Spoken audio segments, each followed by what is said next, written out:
सिद्धार्थनगर जिले के कलेक्ट्रेट परिसर में जिले के नौगढ़ तहसील क्षेत्र के बॉटपोर नंबर 12 के निवासी व शायर अनोखे अंदाज में अपने साथियों के साथ गांव की समस्या को लेकर पहुंचे, जहां की प्रमुख समस्या गांव की सड़कों व सरकारी जमीनों पर अतिक्रमण को लेकर रही, जिसको लेकर उन्होंने 4 पंक्तियां जिलाधिकारी को समर्पित की, जिसमें उन्होंने लिखा, चलकर सबक सिखा दो साहब, अतिक्रमण हटवा दो साहब, वर्षों से हम जूझ रहे हैं, हमको न्याय दिला दो साहब, पूरे जिले के आप मजिस्ट्रेट, बिगड़े काम बना दो साहब।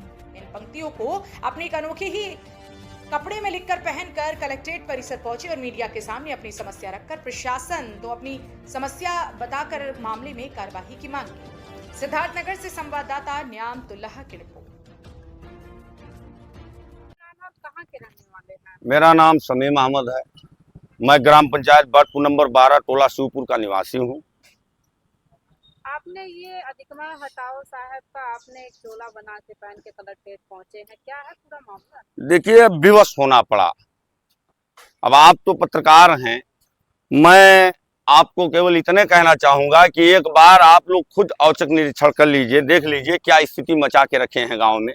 गांव में पूरब में एक गड्ढा था बाउली नाम का, जो 14.5 मंडी के रकबे का है। कुछ अतिक्रमणकारियों ने पूरी तरह से उसको पाट रखा है और उसमें से अब एक बूंद पानी नहीं निकल रहा है। 2 बार यहाँ से आदेश भी जिलाधिकारी महोदय जी के यहाँ से हुआ और जेसीबी तक गई, थोड़ा सा खनैया हुआ, उसके बाद में फिर उसको छोड़ दिया गया।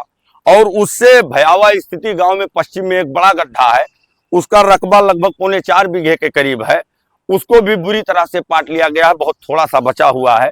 आने वाले कल में मैं देख रहा हूँ कि हम लोग का तो जैसे तैसे बीत जाएगा, लेकिन हमारे बच्चों का भविष्य खतरे में है। इसलिए मजबूर होकर के मैंने ये जो है आवाज उठाने का काम किया है। और साथ ही साथ आपको और अवगत कराता चलूं मैं कि मेरे गांव में नवीन प्रति की जमीन बंजर, यहाँ तक कि देवस्थान तक पर अब अतिक्रमण कर लिया गया है और कुछ जमीनों को मतलब जो है एक दूसरे से मिल करके, जो कि जमीनें सरकारी हैं, उसको बेच लिया गया है। नालियों में जो है साग सब्जियां लगाई गई हैं, सरकार नाली बनवाती है पानी निकलने के लिए, उसको पाट करके उसमें साग सब्जियां, घर का झांप जो होता है गांव में बोलते हैं, वो भी बढ़ा के लगाया गया है।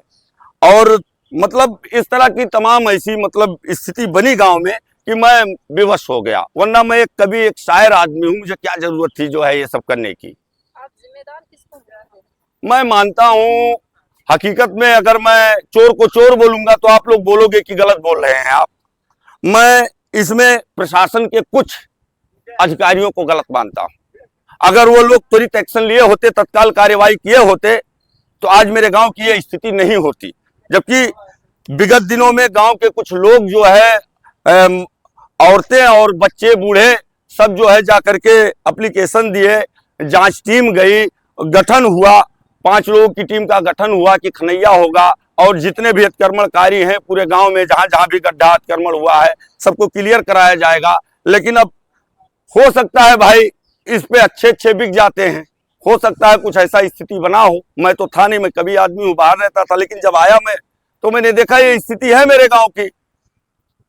मैं चीख उठा और मैं अपने जिलाधिकारी महोदय से न्याय पाने के लिए यहाँ आ गया। साथ ही साथ मैंने 4 पंक्तियां उनको समर्पित की कि चलकर सबक सिखा दो साहब, अतिक्रमण हटवा दो साहब, वर्षों से हम जूझ रहे हैं, हमको न्याय दिला दो साहब, और पूरे जिले के आप मजिस्ट्रेट, बिगड़े काम बना दो साहब। अब जिलाधिकारी महोदय से हमको उम्मीद है, यही हमारी आखिरी कड़ी है। अब इससे ज्यादा और क्या बोलूं।